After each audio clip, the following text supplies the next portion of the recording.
para tayo gagawa ng tocino. We're going to make tocino today. So, hindi ko na ginamit ko na lang yung liquid measuring cup. Basta hindi ko na lang siya press down. We're going to add 3 cups of brown sugar for the 6 pounds of pork.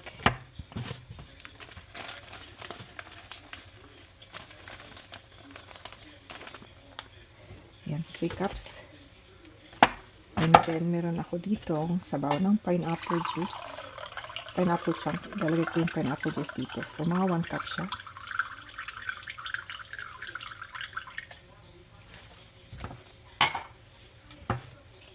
Lagyan natin ng 3 tablespoons of salt.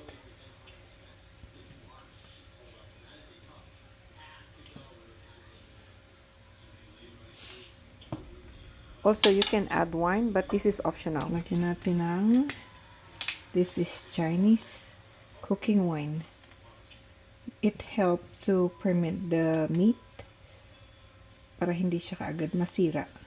Kasi pinapatay niya yung bacteria. So, nilagyan ko lang siya ng 2 tablespoon. 2 tablespoon of wine vinegar. Lagyan natin siya ng 3 tablespoon of soy sauce. I'm using Chinese soy sauce anyway, but you can use the regular soy sauce. Lagyan natin siya ng 1 tablespoon of pepper. Then, meron akong meat tenderizer here. Lagyan natin siya ng mga 1 tablespoon lang. Kasi may salt na siya. Lagyan pa natin siyang kalahati.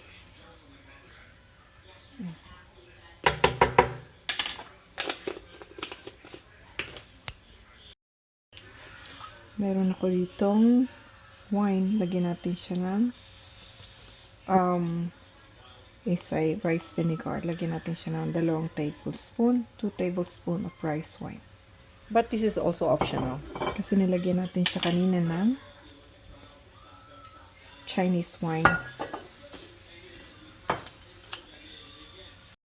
Tapos, pitpitin natin itong luya. I mean bawang.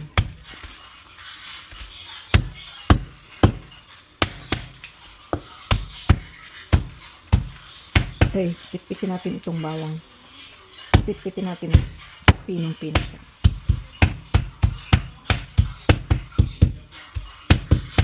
Yan na.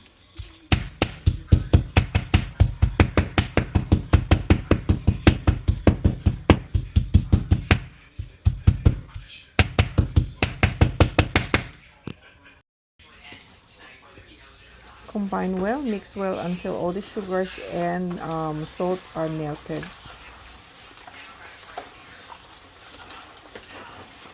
Hinalo-halo ko lang lahat ng mga ingredients and then ilalagay natin yung meat.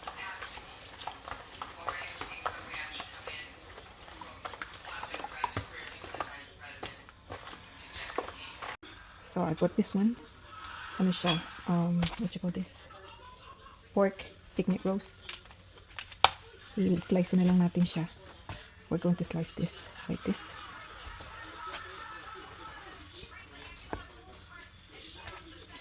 Nowadays, the tocino is so expensive. It's like $8. And it's not enough for 1 meal for 4 people.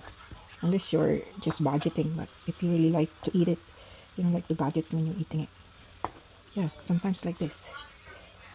Like this amount. Like that. $8. So I'm just gonna make my own. Then mix lang natin siya dyan sa ating. Hindi ko na siya hinugasan kasi minsan mas marumi pa yung tubig. Since malinis naman yan dyan nila na slice. Nalagyan natin siya ng konting annatto seeds or the achuete powder.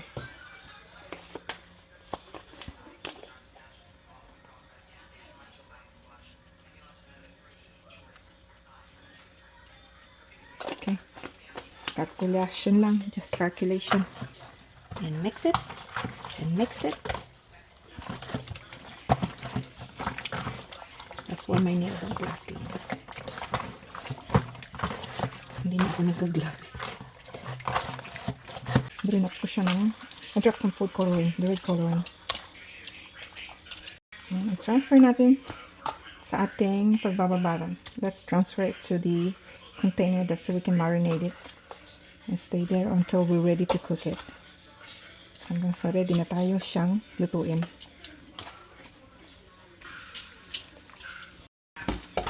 Like nowadays, if you don't know how to be able to save, you just need the ability to make it. So much expense,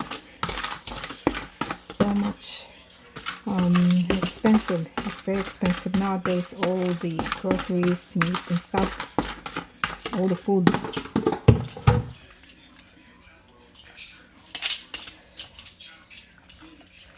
So it's a matter of savings. If you want to eat it, you want to eat, you need to save, you need to learn how to cook.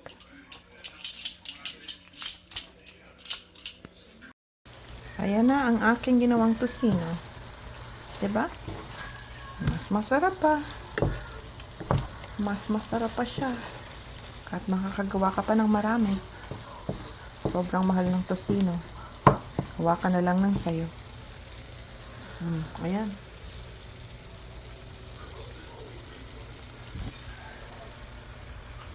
Makatipid ka pa.